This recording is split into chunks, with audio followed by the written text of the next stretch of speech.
Yeah, just to kind of cover, I guess, some aspects of this. For your assignment, in a lot of cases, especially in lower budget productions, even if you have a prop that's kind of made up of multiple kind of parts of mesh, and they may even be separate because, you know, this thing you may want separate because you want it to be animatable down the road and you want to be able to kind of activate this thing. Even though it's separate mesh, we can actually have this share one set of UVs. And I'll talk a little bit about that to start. So right now the way I have it organized is I've got the base of this face, I've got the mustache, and then I've got the sort of knocker ring, his teeth, which are kind of off on their own. And then this plate with even the little circles that are part of the plate are going to be attached. So for me, any piece that, even if it's got kind of separate floating mesh, I may merge these together for the high-res portion. And ultimately the goal is going to be to get a good low-res version of this mesh out. For me, I usually like to start as a single mesh. But I still, in ZBrush, I'll have to manage it as sort of separate components. If you've got something that is has a lot of sort of detail on the surface, maybe it's like an ornate chest or a grandfather clock with a lot of inlay and decoration, those things can be separate in ZBrush. But when we make the high-res and low-res, usually the low-res will be a very simplified version that matches the silhouette. And the high-res will probably all be dynameshed or could be Boolean together as one solid piece. In this case, I'm going to have to kind of break it up into roughly, I guess, 4 sections. So the face and mustache, the teeth can be sort of sitting on their own, the ring, and then this plate. Now, as an example, I can show you guys in Maya, there's some really interesting things we can do with UVs and with mesh and objects. To kind of get the idea across, we can have multiple objects, right? So in this case, in ZBrush, I'll keep them as roughly separate tools, but I want them to occupy one UV space. So if you have 2 objects, you can kind of unwrap them together. And if I go to Shell and I go to Layout, we can have this stuff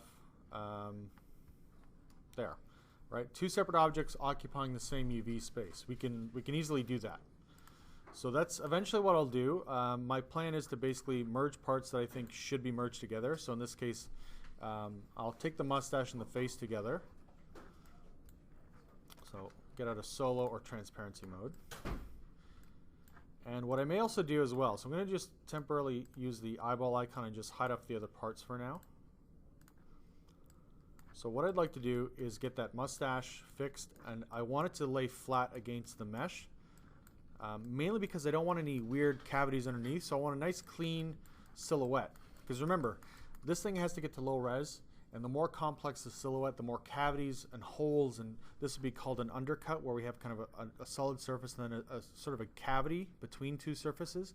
We want to avoid that, so we do want a nice cleaner silhouette. So for me, you know, this is going to be maybe require a bit of touch-up, so I can use the move brush and try to move this stuff closer to the flatness of the mesh. And that may require some touch-up. One other issue I encountered earlier is that the mustache really touched the nose in some ways and then created weird cavities in other ways. So I'd have to decide, you know, do I want to create a little indentation here? So I'm going to just push it in. And you may want to move the mustache a bit further away from the nose, or, like I said, make it have solid contact with the nose.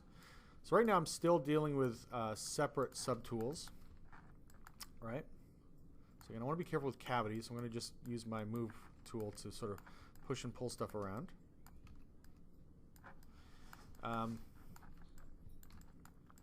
So in this case, yeah, let me just get that mustache nice and flat against the sculpt.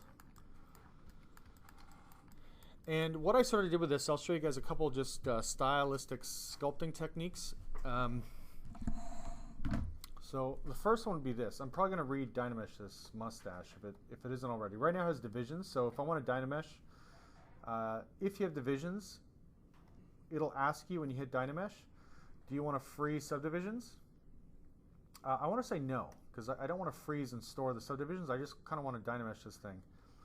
And usually what I'm looking for is the poly count, which I have up here, is at 94,000. When I dynamesh, I want to be at or above that poly count.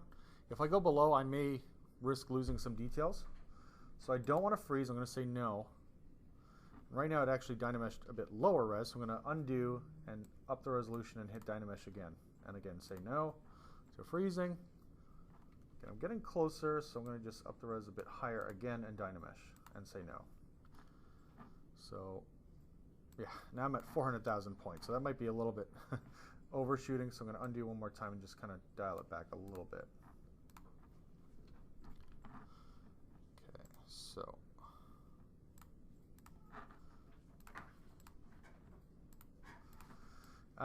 so yeah, this thing is now about 150,000. So what I might do is just kind of smooth out the sculpt, and again, I want to make sure there's no cavity or undercut. And as I mentioned, for stylized sculpting, for me it's fairly simple. I use something like the damn standard brush. Let's maybe just solo this for a second. Let me up the intensity a bit. There we go. I'll drop it back down. So you can kind of carve in. All right, some interesting shapes. And then sometimes what I'll do is I'll hold Alt to kind of create a crease line as well. So I can kind of create some interesting areas of visual interest. So let's just, yeah, for some reason my tablet settings are really weird, so I'm going to have to just mouse this, I guess. So again, we can sort of follow that. And again, I often play with the intensity and brush size, so sometimes a bigger brush and a lower intensity gives you a kind of nicer look to these sorts of things. Now another way too, if you sculpt things very roughly, you know, get some quick sort of hair lines and things like that. Again, my brush stroke, I have to probably update my drivers here, it's getting a little weird. You can also go into clay polish, and once you hit clay polish, it's actually going to soften and sharpen up the shapes together. What I often do with clay polish, and I just want to show you this, when you hit clay polish, what it does is it actually finds areas that are roughly harder edge and will mask them and pull mesh tighter into those areas. So it's sort of accentuating the creasing and edginess of the surface. So you will have to clear the mask, and then you can re-clay polish. A lot of times I'll actually increase a softening amount and a sharpening amount. You can do just sharpening or just softening. I like to kind of do a mix of both for stylized stuff. So I'll usually do a soften of about 50 or 60, and then my sharpen will be about half that amount. That's for me what I like for stylized sculpting. If you do it a couple times, you can see it gives you a really, really kind of cool aesthetic. Let's get into solo mode here. All right? So we can get some interesting shapes that way in the mesh. And then you want to make sure you clear your mask, and if you have to, Dynamesh again. So before I mentioned, you know, for combining these two parts together, I think I want to just Dynamesh them together. Now this part does have divisions, right? I mentioned that earlier. It has divisions, and so at its highest division, it's got 2.4 million polys. And if I want to preserve any sculpting detail, you want to make sure you go to your highest resolution. So I'll take that. I'm going to go to the sub palette and go to merge down. So I'm going to merge these two. So again, this is technically there's still two separate tools. And if I go to geometry, Dynamesh, again, I want to roughly match or exceed that poly count so that I don't lose any detail. So it's a little bit of a trial and error process. So I'm going to up the resolution and hit Dynamesh, and hopefully I'll get a comparable poly count. So I've Dynameshed this together, and actually there's a little thing missing. I think I lost my polygroups here, but let me just double check. If I Control Shift click on this, yeah, I think I lost my groups, unfortunately. But so generally, you know, we do want to keep our groups on. Yeah, I'm not sure why I lost them in this case, but I'll be okay with that for now. So this thing's been Dynameshed together. There are still a few tweaks I need to make to the mesh. So one of them is my back polys here. You can see there's some areas that need to be sort of laid flat, and I do want this to lay flat. So I often will make a polygroup for, if it's an object like this, it's going to rest against another object. We don't need to see the backside unless it's part of the production where this thing gets ripped off a door. And in this case, it's not part of the production. So What I will do is just sort of mask this area.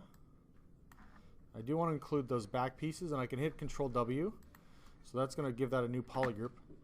You can turn off the line option. So anytime you hit Control W with something masked or something visible, it will essentially give that thing a new polygroup.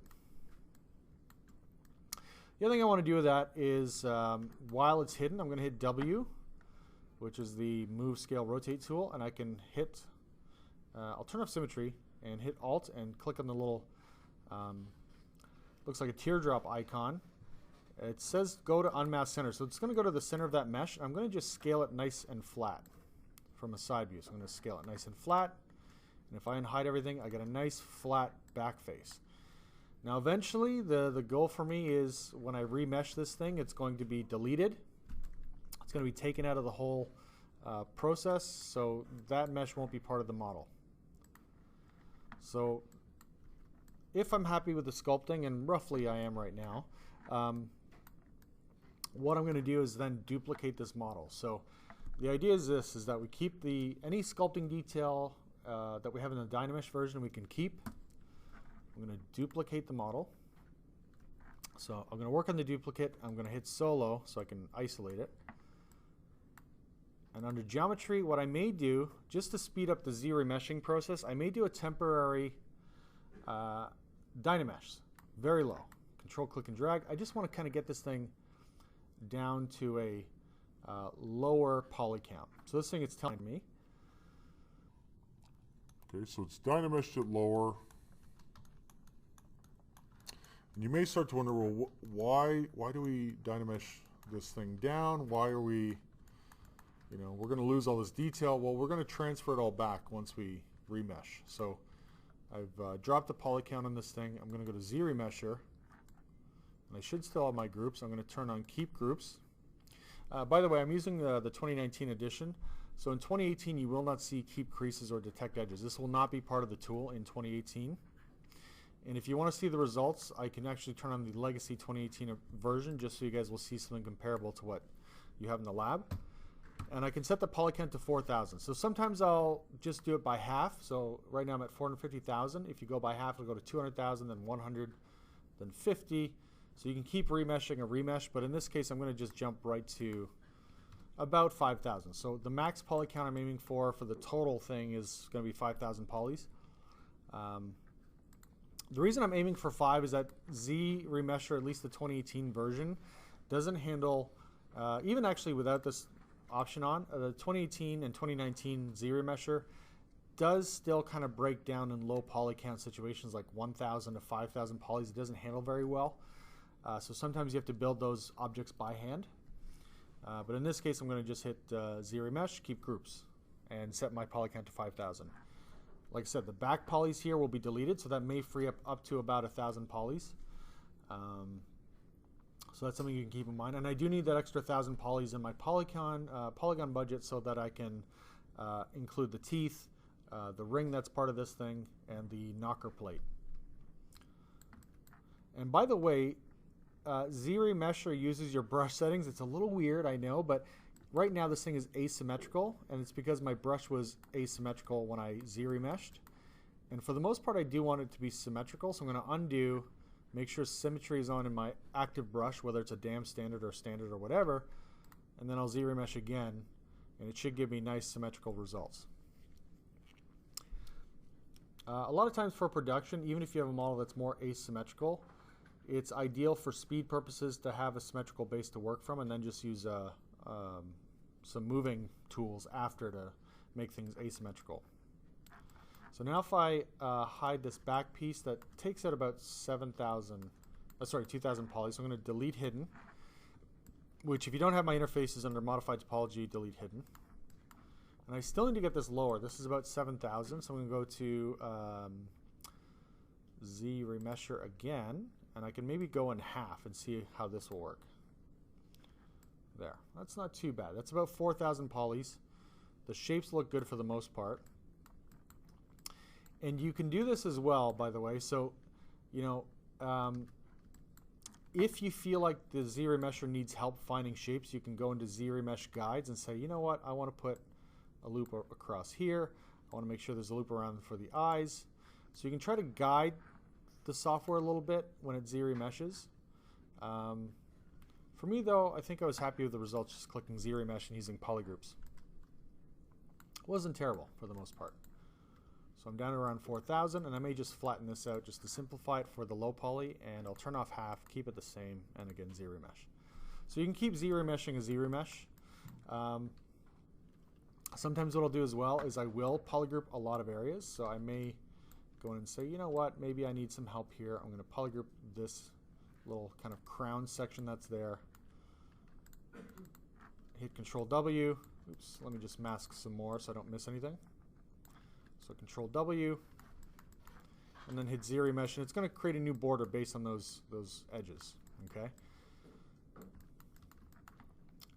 So now let me turn off solo. So what we've got, right, is our duplicate, and I often like to rename these. So this is my Dynamesh. So I'll say knocker underscore Dyna, and then this one will be. I should probably call it like the base because it's the base of the whole model. Knocker z-remesh. Now the idea is this: if I go into transparency mode, you can see that I'm selecting the low res mesh, but the silhouettes don't exactly match, right? So one big way to fix this is under Subtool, we go to Project, and then Project All. And basically what this is going to do is measure the distance between the two models and try to pull them together. So there's a distance slider. So if there is a gap between, sometimes you can increase the distance slider. The problem with that though is in some areas like around the mouth and stuff, you can get the upper lip colliding into the lower lip. So sometimes it's a matter of kind of tweaking as you go, or using, a lot of times I'll use the move brush to kind of more or less nudge things into better position. So maybe before projecting, I'll just kind of get the silhouettes to be closer, like so. And then I'll hit Project All. Now I'll show you this. If I solo this, let's undo, right? Here's the before. We didn't quite get the full silhouette, and when I hit Project, you see it's really trying to adhere to that surface. Sometimes there are big gaps, so you can see here it's a little bit off. So if I maybe hold Alt and pull this up and then Project All again, it'll really snap to that surface a lot better. So there is a little bit of kind of push and pull, a little bit of hand customizing that goes on. Sometimes I just smooth and reproject, and that'll fix things up nicely. Like I said, you can up the distance, but I'd be very, very careful about it, especially in this model. And it's also important to note, while you project,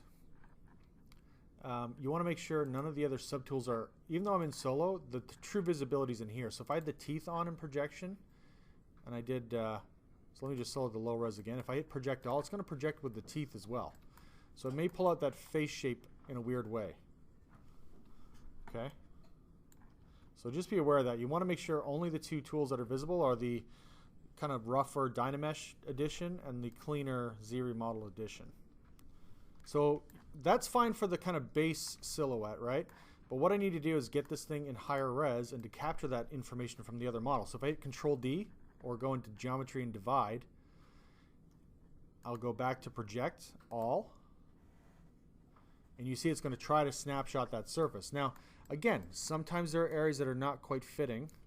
So I think if I get out of solo here, now these areas were a little bit rough, so I'm going to just pull them and kind of nudge them into the right position and do a Project Alt to low. And then step up, Project All.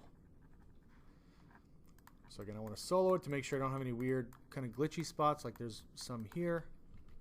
So again, I'm going to go down to my lowest and pull it in and Project All. So sometimes I'll have to kind of step in between projection, division of the model and reproject just to tidy it up. I'll show you another technique for cleaning in a second, so we can do Project All again. And so I'm capturing every bit of detail. So remember my pre-Dynamesh model was about 2.5 million polys, so my goal is to make sure I hit roughly that level. Even though my new Dynamesh is about 5 million, I just want to make sure I don't, again, lose any resolution details. So I'm going to Control D, divide, and Project All. Okay.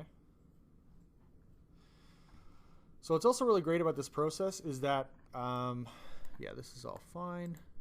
just maybe soften up. So sometimes there's a little bit of touch-up sculpting or softening that needs to happen, but for the most part, this works very, very well. And you know, what's great too is, let's say if I, you know, did some changes on this, I could, you know, if there's some sort of surface noise, I could apply it to either one. And as long as I project from Dynamesh, I would capture that detail. So that includes too, you know, I'll show you an example. If I use a paintbrush, for example, and then let's say I put a bit of red, and I'll go back to my, this is my clean model, right, with the nice low res. And if I hit project all, it's going to now ask me, do you want to project poly paint? I'll say always yes. So not only will it pull any sculpting information, it'll pull texture as well. So if you've just been experimenting, right, so this is such an amazing system, I find. So let me just undo that. So I'll divide one more time. And a lot of times too, what I've noticed is that if you're Z-remeshing, the great thing about Z-remesh is the edge loops follow the detail of the model, right? It follows the surface detail, the curvature, and so you often need less mesh to get more detail in. So I might not even need to go to 2 million or 4 or 5 million. Sometimes 1 million to 2 million polys, you know, 1/4 of that high res might be enough. So for me, I mean, this is close. I can still see, you know, a little bit of this sort of angling. And if I just divide, sometimes I'll just divide and not project again because it looks nice and soft and a bit more organic compared to maybe the other model. So I think I'm good with that. And if I feel like I'm not going to project again and I'm set with this, I can take the Dynamesh edition. I would save it beforehand as well. Always save a new edition. So in my case, I saved 07. I would save that and then save as 08. Delete my Dynamesh and keep the Z-remeshed because all the information's there, right? I've got the low, I've got the high. Now the next step for this is to start unwrapping, right? So you can do something as simple as going to Z-Modeler and going to UV Mesh, and in this case I've got at least one polygroup, so I might just try polygroups and say unwrap. And if you want to check out what it looks like flattened out, I usually say work on clone. So it's going to clone it in the tool palette and set you on the clone, and then you can just say flatten to see what the UVs look like. You know, it's a little messy, but so you can decide if you want to accept that, or we can, you know, try to customize this a bit and unwrap it some more. So one of the great things about this is if you have this live and open inside of ZBrush, let me just close Maya for a second. If we have a good connection with GoZ, I can go to my low res here, hit GoZ. It's going to only launch the tool that I'm currently working on, so it won't send every single subtool.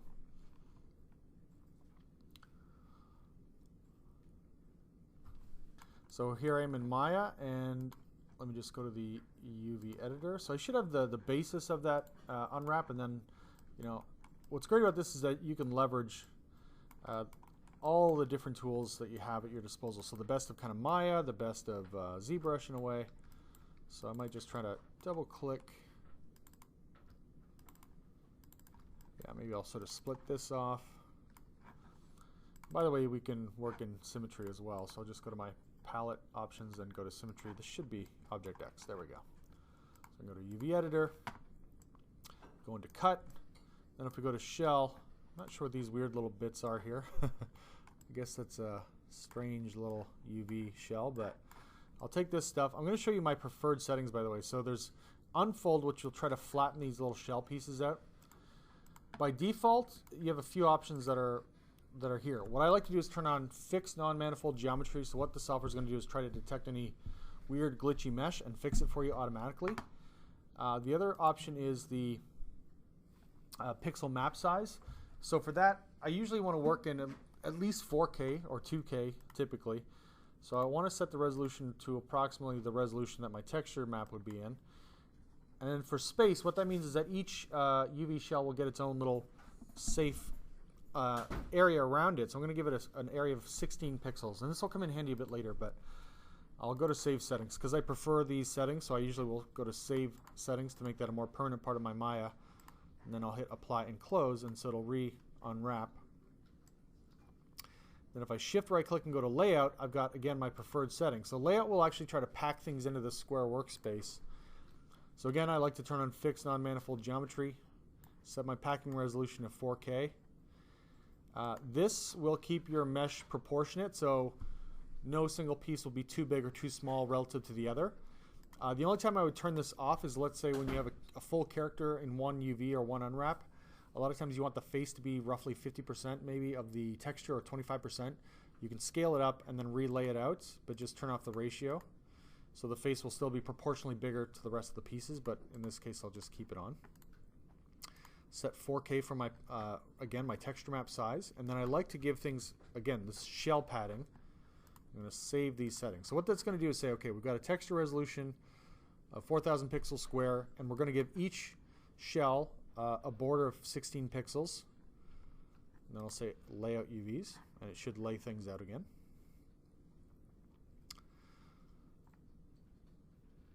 So we can keep cutting. I'm not going to go into more detail about that, but basically the process is highly repetitive. So we can keep editing UVs there, or use the UV master and then tweak things in ZBrush or in Maya if you want. But what's great about this is if you have a live session, meaning you've Go-Z'd one thing from one software to another, or from ZBrush to Maya, it keeps a live connection. And if I Go-Z back, it should actually update my low res with the new UV. And you can see here it's reading the Go-Z file, so it's kind of importing it.